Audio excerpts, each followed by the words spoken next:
Friends from Isabella Friedman Retreat Center. We're very privileged, lucky, and blessed to be spending some time. Very special place to me. I actually can't believe this is the first time I'm sharing a teaching like this from here. Such a special place to me. It's a teaching about Parshat Ekev, and this week we're in. And looking at the Parsha, and also this is also true a little bit of last week's Parsha, V'et, but really for Ekev it's so strong. We are told over and over and over again in this week's Torah reading to remember what happened to us in the past, especially what happened to us in Egypt, Mitzrayim, the place of constriction and leaving, the Exodus, the process of leaving, and then our journey through the wilderness, the journey through the place of challenge and struggle and transition that brought us into the promised land. And when is this warning and this reminder being given is in the book of Devarim, Deuteronomy, which is really one long goodbye speech or several speeches of Moses saying goodbye to us before he ends his life and we go into the promised land. So we're in this liminal space about to go into this new chapter, and Moses over and over again is saying, remember what happened in the past. And actually he's talking to people who were children when all these things he's talking about, the Exodus and the journey through the wilderness, really happened. He's not talking to people who were adults then.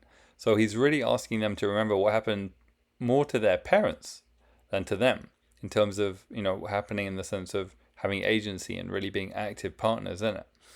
So what's this about? Well, the Baal Shem Tov, the founder of the Hasidic movement and a great teacher for us, he says that Zechira, which we can translate as memory, but also as mindfulness.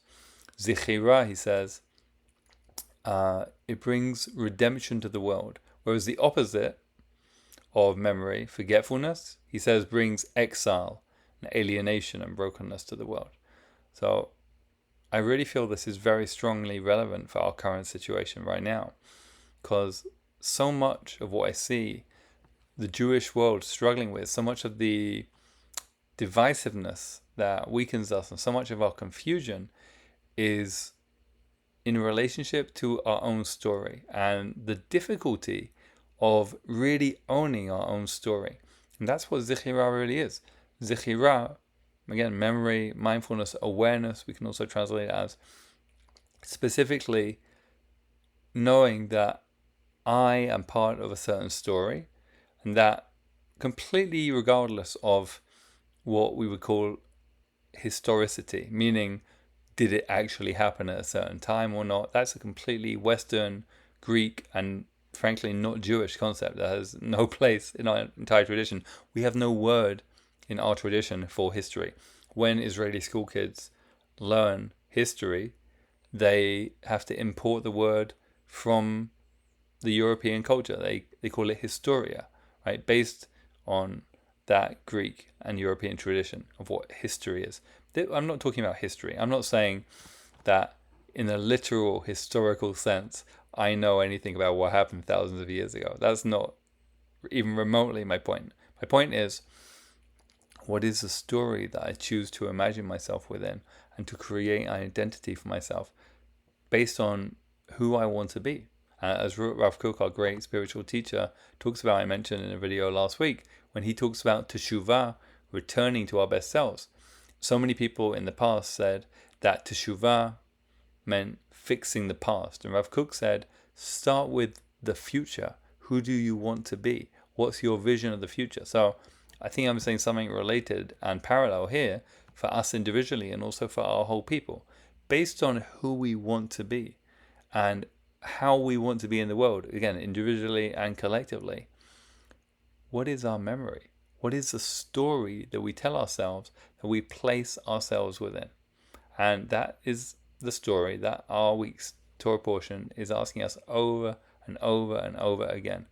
Do you see yourselves as someone who is leaving the place of constriction, slavery, oppression, Mitzrayim, narrowness, in every moment? Because our traditional liturgy says, basically over and over again, several times a day, that we are leaving Mitzrayim. We are leaving that place of slavery and oppression and narrowness. And then It's not just a geographical place, Egypt. It's a state of mind. It's a state of being that we are instructed to be working on leaving. One of our great teachers, the Shinobla Rebbe, the Moranim, great early Hasidic master, says that everything we say should be an act of liberation from Mitzrayim. Everything, all the time.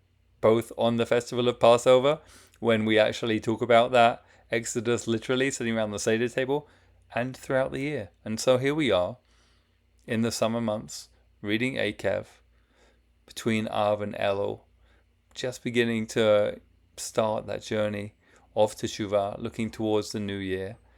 And we're being told, remember where you come from. Again, not in the literal historical sense necessarily, but in the sense of, what is our story? And let's sit with that question and see what comes.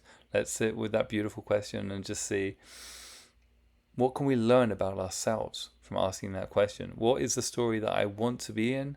What is the future that I want to be a part of? And how can I add my unique part of that story that no one else can? There's something special that I have to offer and contribute to the story that I was put here to do. Or may we each find whatever that is and make that contribution and make that story as wonderful as it possibly can be.